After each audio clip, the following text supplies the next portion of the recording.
Hi ಎಲ್ಲರಿಗೂ ನಮಸ್ಕಾರ. ಎಲ್ಲರೂ ಹೇಗಿದ್ದೀರಾ? ಚೆನ್ನಾಗಿದ್ದೀರಾ ಅಂದ್ಕೊಂಡಿದ್ದೀನಿ. ನಾನು ಕೂಡ ಸೂಪರ್ ಆಗಿದ್ದೀನಿ. ನಾನು ನಿಮ್ಮ ಚಿರು ಮಾತಾಡ್ತಾ ಇದ್ದೀನಿ. ಬನ್ನಿ, ಇವತ್ತು ನಾನು ನಿಮಗೆ ಒಂದು ಹೊಸ ಜಾಗದ ಬಗ್ಗೆ ಪರಿಚಯ ಮಾಡ್ಕೊಡೋಕೆ ಹೋಗ್ತಾ ಇದ್ದೀನಿ. ಈ ಜಾಗ ಎಲ್ಲಪ್ಪ ಇದೆ ಏನು ಅಂತ ನೋಡೋಣ ಬನ್ನಿ.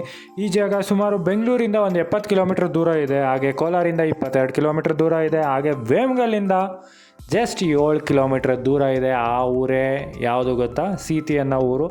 ಇದೆಲ್ಲ ನಮ್ಗೆ ಯಾಕೆ ಹೇಳ್ತಿದ್ಯಾ ಗುರು ಅಂತ ಬೇಜಾರಾಗ್ತಿದ್ಯಾ? ಬೇಜಾರು ಮಾಡ್ಕೋಬೇಡಿ. ಇಲ್ಲಿ ಈ ಊರಲ್ಲಿರೋವಂಥ ಒಂದು ಬೆಟ್ಟ ಇದೆ. ಆ ಬೆಟ್ಟದ ಮೇಲೆ ಒಂದು ವಿಶೇಷವಾದ ದೇವಸ್ಥಾನ ಇದೆ.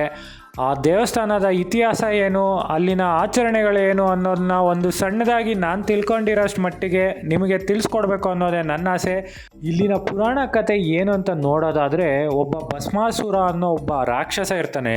ಅವನು ಸಾಕ್ಷಾತ್ ಶಿವನನ್ನು ಕುರಿತು ಒಂದು ತಪಸ್ಸನ್ನು ಮಾಡ್ತಾ ಇರ್ತಾನೆ.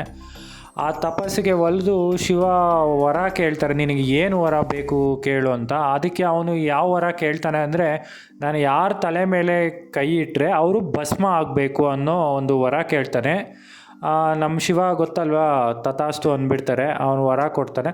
ಅವನೇನು ಮಾಡ್ತಾನೆ, ಆ ವರನ ಪರೀಕ್ಷೆ ಮಾಡಬೇಕು ಅಂತ ಸಾಕ್ಷಾತ್ ಶಿವನ ಮೇಲೇ ಪ್ರಯೋಗ ಮಾಡೋದಕ್ಕೆ ಮುಂದಾಗ್ತಾನೆ. ಆಗ ಏನಂದರೆ, ಶಿವ ಇಲ್ಲಿರೋ ಸೀತಿ ಬೆಟ್ಟದ ಮೇಲೆ ಬಂದು ಒಂದು ಗುಹೆಯಲ್ಲಿ ಅಡಗಿರ್ತಾರೆ ಅನ್ನೋದು ಇಲ್ಲಿನ ಪುರಾಣ ಕತೆ. ಆಗ ಭಸ್ಮಾಸುರ ಶಿವನನ್ನು ಹುಡುಕಿಕೊಂಡು ಈ ಬೆಟ್ಟಕ್ಕೆ ಬರ್ತಾರೆ.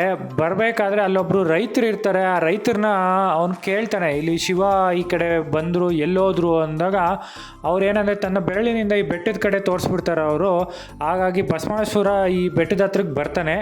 ಆಗ ಶಿವಗೆ ಕೋಪ ಬಂದು ಆ ರೈತರಿಗೆ ಒಂದು ಶಾಪ ಕೊಟ್ಬಿಡ್ತಾರೆ. ನೀವು ನಾನು ಇದ್ದಿದ್ದು ಜಾಗನ ತೋರಿಸಿದ್ಯಾ ಅಂತೇಳ್ಬಿಟ್ಟು ನಿನಗೆ ದರಿದ್ರ ಬರಲಿ ಅಂತ ಒಂದು ಶಾಪ ಕೊಟ್ಬಿಡ್ತಾರೆ.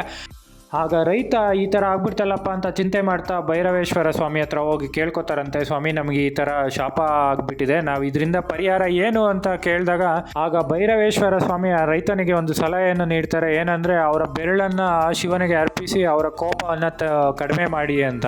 ಆಗಿನಿಂದ ರೈತನ ಕುಟುಂಬ ಮತ್ತು ತನ್ನ ಮುಂದಿನ ತಲೆಮಾರುಗಳು ಈ ಪದ್ಧತಿಯನ್ನು ಹಾಗೆ ಮುಂದುವರಿಸ್ತಾ ಬರ್ತಾ ಇರ್ತಾರೆ. ಸುಮಾರು ಒಂದು 70 ವರ್ಷಗಳ ಹಿಂದೆ ಸರ್ಕಾರ ಈ ಪದ್ಧತಿಗೆ ನಿಲ್ಲಿಸಬೇಕು ಅಂತ ಒಂದು ಆದೇಶವನ್ನು ನೀಡುತ್ತೆ. ಆಗಿನಿಂದ ಆ ಕುಟುಂಬಗಳು ತಮ್ಮ ಬೆರಳುಗಳನ್ನು ನೀಡುವ ಬದಲಾಗಿ ಬೆರಳುಗಳಿಗೆ ಹೂವನ್ನು ಸುತ್ತಿಕೊಂಡು ಆ ಹೂವನ್ನು ಕತ್ತರಿಸುವ ಒಂದು ಪದ್ಧತಿಯನ್ನು ಆಚರಣೆ ನಡೆಸ್ಕೊಂಡು ಬರ್ತಾ ಇರ್ತಾರೆ.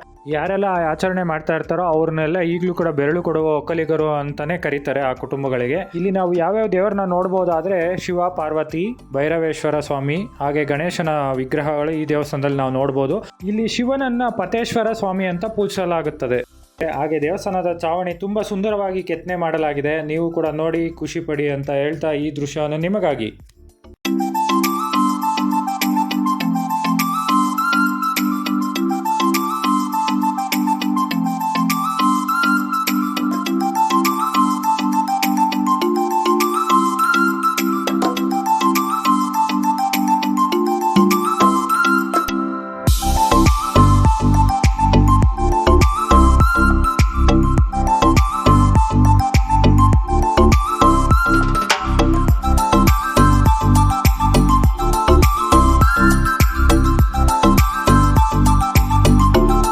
ಹಾಗೆ ಇಲ್ಲಿ ನೆಲೆಸಿರುವಂಥ ಎಲ್ಲ ದೇವರುಗಳ ಫೋಟೋಗಳು ನಿಮಗಾಗಿ.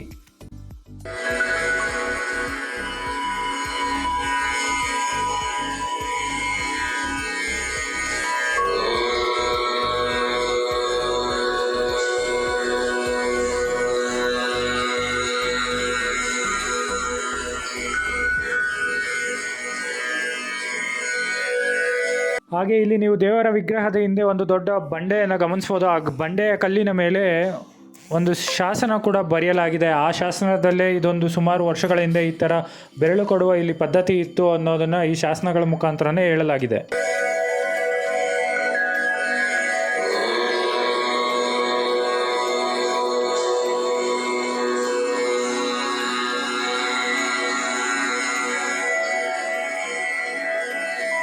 ಹಾಗೆ ದೇವ್ರ ದರ್ಶನ ಎಲ್ಲ ಮುಗಿಸ್ಕೊಂಡು ನಾವು ಈಚೆ ಬರೋಷ್ಟಲ್ಲೇ ನಮ್ಮ ಕಣ್ಣಿಗೆ ಬೀಳೋದೆ ಈ ದೊಡ್ಡ ಬಂಡೆಕಲ್ಲು. ಈ ಬಂಡೆಕಲ್ಲು ಮೇಲೆ ಆರಾಮಾಗಿ ಒಂದು 10 ನಿಮಿಷ ಕುತ್ಕೊಂಡು ಆರಾಮಾಗಿ ಸುತ್ತಲೂ ಕಾಣುವಂಥ ಪ್ರಕೃತಿ ಸೌಂದರ್ಯನ ಸವಿತಾ ಒಳ್ಳೆ ಒಂದು ವಾತಾವರಣ ಇರುತ್ತೆ. ಕೂತ್ಕೊಂಡು ನಮ್ಮ ಟೈಮ್ ಪಾಸ್ ಮಾಡ್ಬೋದು ಅನ್ನೋದು ನನ್ನ ಅನಿಸಿಕೆ. ಹಾಗೆ ಇಲ್ಲಿಗೆ ಬರೋ ಟೈಮಲ್ಲಿ ಯಾರು ಕೂಡ ಪ್ಲಾಸ್ಟಿಕ್ ಬಾಟಲ್ಗಳನ್ನ ಇಲ್ಲೆಲ್ಲ ಎಸೆಯೋದು ಆ ಥರ ಎಲ್ಲ ಮಾಡೋದನ್ನ ದಯವಿಟ್ಟು ಮಾಡಬೇಡಿ. ಹಾಗೆ ನಮ್ಗೆ ಈ ಕಲ್ಲುಗಳ ಮೇಲೆ ಇನ್ನೊಂದು ಏನು ಕಣ್ಣಿಗೆ ಬೀಳುತ್ತೆ ಅಂದರೆ ವಿಧವಾದ ಹೆಸರುಗಳು, ಹಾಗೆ ಅವ್ರ ಇನ್ಶೀಲುಗಳು.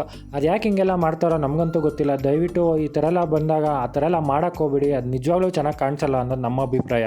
ಹಾಗೆ ನಮಗೆ ಈ ಸೀತಿ ಬೆಟ್ಟಕ್ಕೆ ಎದುರಿಗೆ ಕಾಣುವಂಥ ಬೆಟ್ಟವೇ ಅದೇ ಬಸವಾಸುರ ಬೆಟ್ಟ. ಇದು ಯಾವುದಪ್ಪ ಇದು ಬಸವಾಸುರ ಬೆಟ್ಟ ಅಂತ ನೋಡ್ತಾ ಇದ್ದೀರಾ. ಆಗಲೇ ನಿಮ್ಗೆ ಗೊತ್ತಿರೋ ಹಾಗೆ ನಾನು ಕಥೆಯಲ್ಲಿ ನಿಮ್ಗೆ ಹೇಳಿದೆ ರೈತ ಶಿವನದು ಏನಾಯಿತು ಅಂತ. ಆದರೆ ಭಸ್ಮಾಸುರ ಏನಾದೆ ಅನ್ನೋದು ನಿಮಗೆ ಈಗ ತಿಳಿಸ್ಕೊಡ್ತೀನಿ ನೋಡಿ. ಆ ಭಸ್ಮಾಸುರನ ಸಂಹಾರ ಮಾಡೋದಕ್ಕೆ ಸಾಕ್ಷಾತ್ ವಿಷ್ಣು ದೇವರು ಮೋಹಿನಿ ಅವತಾರವಾಗಿ ಇಲ್ಲಿಗೆ ಬರ್ತಾರೆ.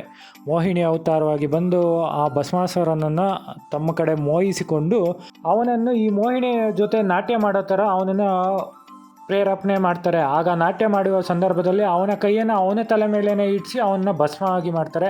ಆ ಭಸ್ಮ ಆಗಿರೋ ಬೆಟ್ಟನೇ ಆ ಬೆಟ್ಟ ಅಂತ ಹೇಳಲಾಗುತ್ತೆ.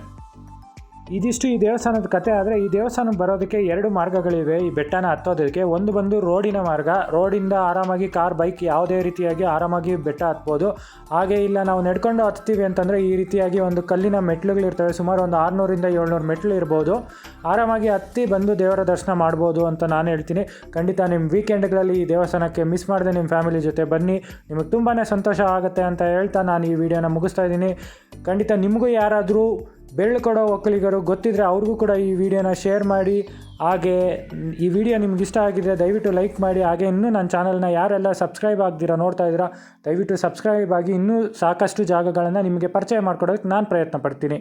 ಹಾಗಂತ ಹೇಳ್ತಾ ನಾನು ಈ ವಿಡಿಯೋ ಮುಗಿಸ್ತಾ ಇದ್ದೀನಿ. ಎಲ್ಲರಿಗೂ ಬಾಯ್ ಬಾಯ್.